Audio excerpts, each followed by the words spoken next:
This is Agent Grave. You're watching Undead Report. The living have been lied to long enough. Every day, thousands of stories appear online. Most disappear within hours, forgotten, buried beneath the next headline. But every once in a while, a story refuses to fade. Not because it's the biggest, not because it's the most dangerous, but because something about it doesn't quite make sense. Today's report begins in Seattle. A city surrounded by rain, forests, and wildlife that has adapted to living alongside millions of people. Among those animals, raccoons are everywhere. They're intelligent, resourceful, and surprisingly common, which is why nobody expected one raccoon to capture the attention of the entire internet. His name, or at least the name the internet gave him, was Jimothy. Millions saw his photo. Millions more shared it. His unusually curved spine immediately sparked questions. Some believed he had survived a serious injury. Others thought he had been attacked. Many assumed he was suffering. Soon, wildlife experts explained that Jimothy most likely has a spinal deformity, and despite his appearance, seems to be living a healthy life. For most people, that was the end of the story. For me, it was the beginning. Because the most interesting investigations don't start with extraordinary discoveries. They start with ordinary questions. Why did this particular raccoon become world famous? Seattle has thousands of raccoons. Wildlife experts document unusual animals every year. Yet somehow, this one became a global headline. Coincidence? Probably. That's the most reasonable explanation. But investigations don't begin with assumptions. They begin with facts. So I spent the next 2 days reading every public report I could find. News articles, wildlife statements, archived posts, photographs, videos, everything connected to Jimothy. At first, every source told the same story. A raccoon, an unusual spine, a healthy animal, nothing more. Everything you've heard so far is based on publicly reported information. Jimothy is real. The news coverage is real. But every investigation reaches a point where the facts end and the questions begin. One simple question. What if the official explanation was only the beginning?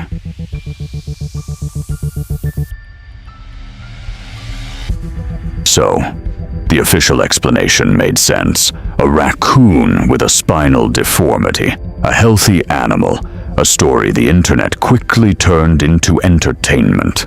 Normally, that's where I would close the file. But something kept bothering me. Not the raccoon, the reaction.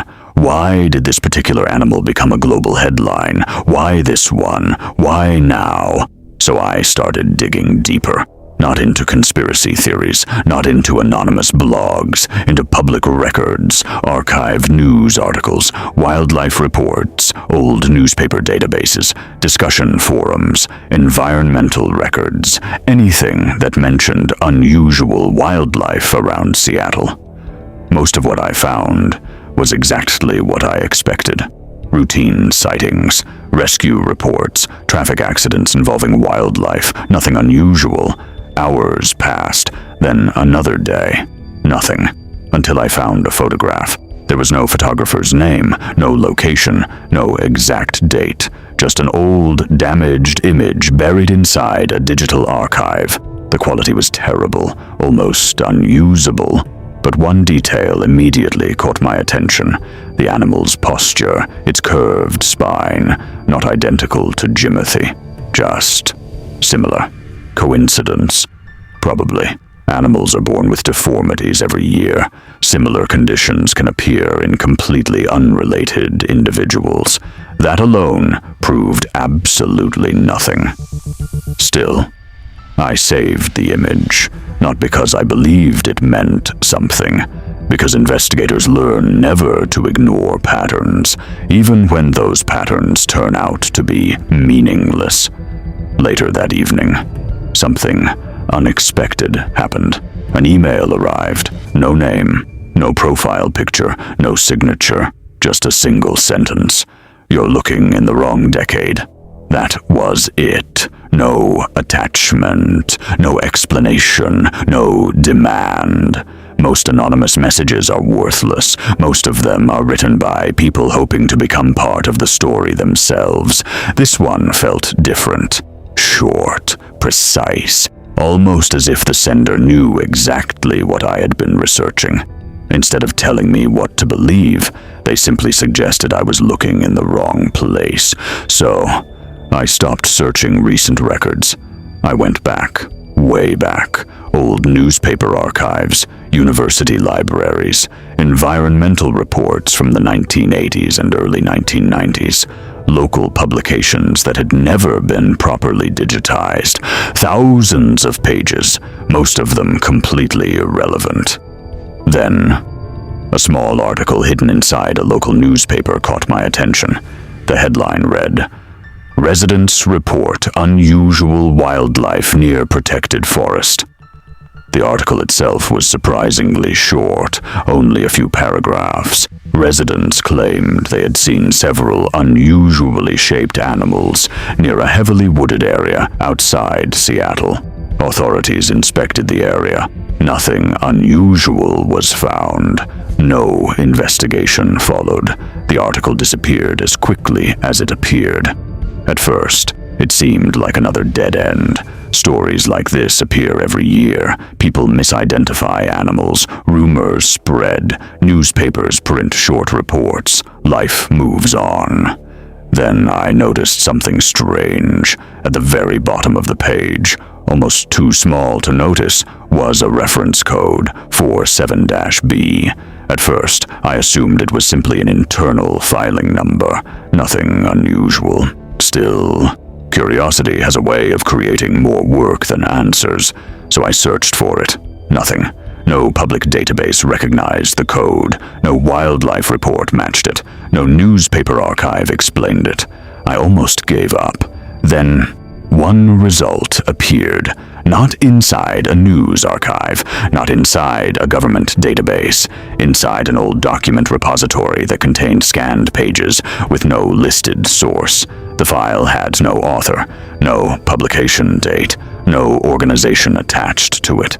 Only a faded cover page, stamped in dark red letters, File 47-B. Most of the pages were damaged. Large sections had been blacked out. Entire paragraphs were unreadable. There was no way to verify where it came from. It could have been an elaborate piece of fiction, a creative writing project, or simply someone's forgotten experiment in storytelling. I had no evidence that it was authentic, so I treated it exactly the way every investigator should, with skepticism. I opened the first page. Almost everything had been censored, except one sentence that had somehow escaped the black ink. Subject continues adapting beyond predicted parameters. I read it again, then a third time. Subject continues adapting beyond predicted parameters. No names, no dates, no explanation. Just one sentence. One question immediately came to mind. Who or what was the subject? I closed my eyes for a moment, not because I was shocked, but because a single sentence means nothing without context.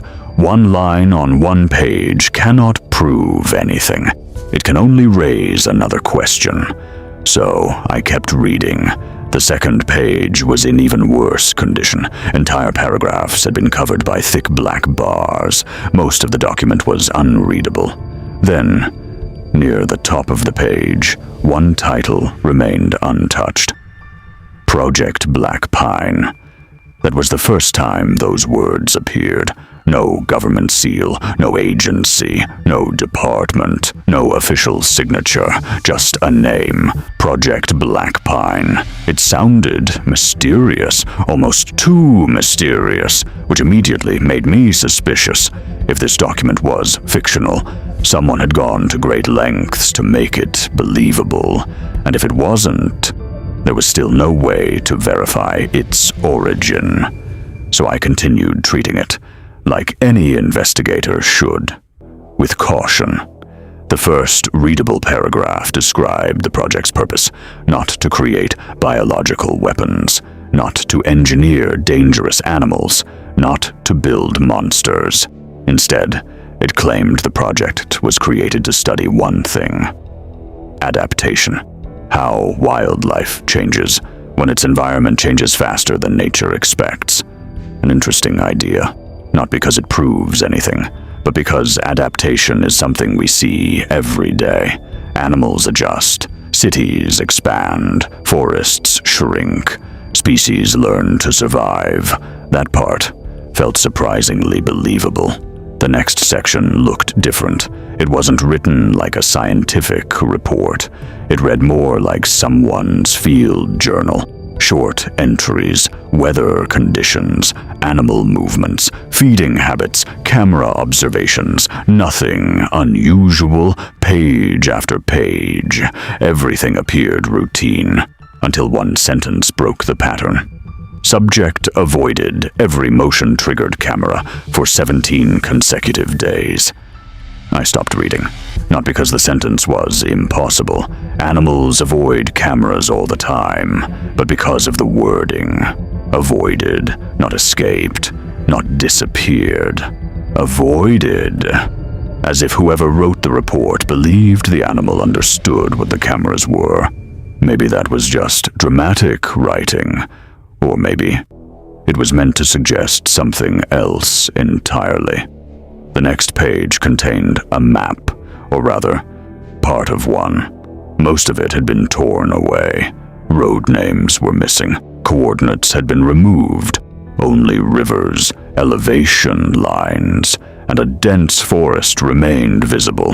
Whoever created this document wanted readers to feel close to the answer, without ever revealing the location.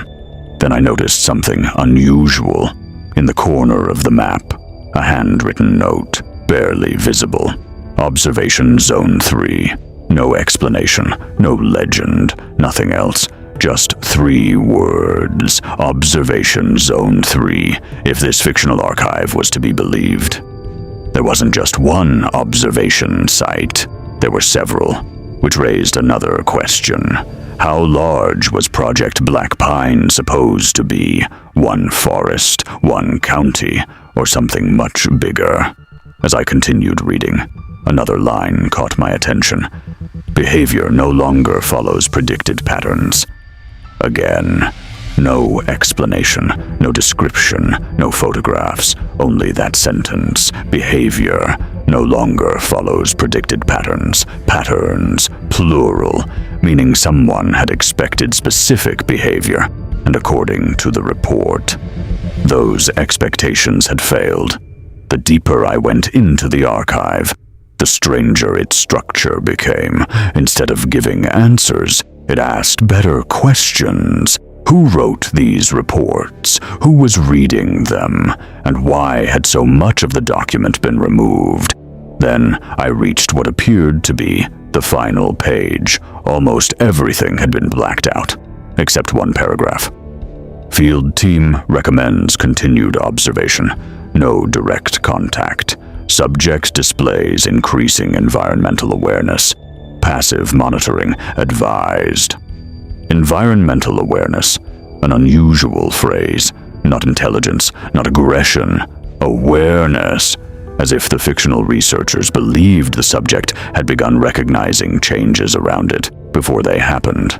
Again, this proved nothing. It was only a story inside a damaged archive. But good stories have a way of making ordinary ideas feel unsettling. I leaned back in my chair. For several minutes, I simply stared at the pages. Then I noticed something I had completely missed.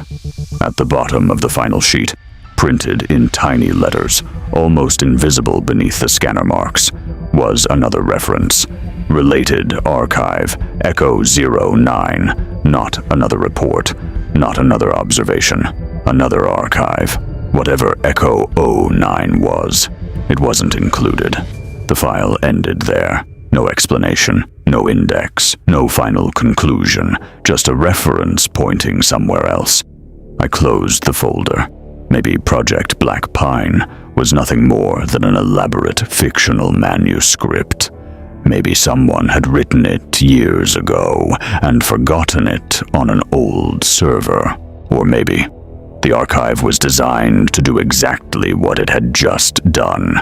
Leave the reader asking one final question. If File 47B was only one piece of the puzzle, what exactly was hidden inside Echo 09? I closed the folder. The room was silent. Outside, the rain hadn't stopped. Seattle has a way of making silence feel heavier.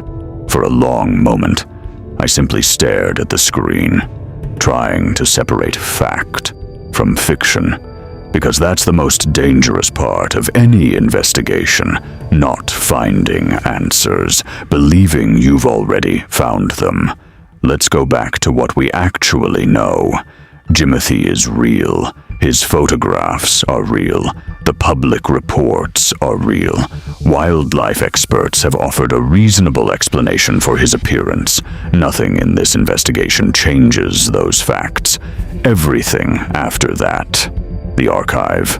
Project Black Pine, File 47B, exists only within this fictional investigation. But every good story leaves you with one final question. Not because it wants you to believe it, because it wants you to think. I looked through the archive one last time. Nothing new. No hidden pages, no secret coordinates, no missing photographs, just the same damaged document, the same blacked-out pages, the same unanswered questions. Then, something happened that I still can't explain. Not inside the file, inside my own notes. One page had a sentence I don't remember writing. I checked the timestamp. It matched the exact moment I opened File 47B. The sentence was short, only 7 words. Don't follow the subject, follow the observer. I froze. Then I laughed, probably a note I'd typed myself during the investigation and forgotten. After hours of reading, anyone can overlook something that simple. Still, those words stayed with me. Don't follow the subject, follow the observer. Maybe that was the point of the story all along. Not the raccoon, not the forest, not the archive, the people watching. Because every investigation says as much about the investigator as it does about the mystery. I shut down the computer, closed every folder, backed up my notes, and placed File 47B into the Undead Report archive. Case status: unresolved.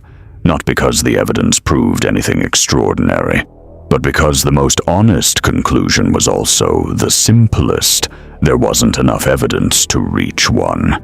Maybe Jimothy is simply a raccoon with a rare spinal deformity. In reality, that remains the most reasonable explanation, and perhaps that's where this story should end. But stories have a strange habit. They don't always end where we expect. Sometimes they become the beginning of something else. Before leaving my desk, I checked the archive one final time. Every file was exactly where I left it, except one, a folder I hadn't noticed before. No date, no author, no description, only a single label. Echo 09. I reached for the mouse, then stopped. Some files shouldn't be opened in the same night. Some investigations deserve time, because rushing toward answers is the fastest way to miss the truth. So I closed the archive, turned off the monitor, and left the room. Whatever Echo 09 contains, it can wait. For now, the Seattle File remains exactly what it has always been, a real news story that inspired a fictional investigation. Nothing more, nothing less. But if there's one lesson every investigator eventually learns, it's this: the truth is rarely hidden inside extraordinary events. More often, it's hidden inside the ordinary stories everyone else has already forgotten. This has been Agent Grave. Trust no one. Sleep lightly. Agent Grave, signing off.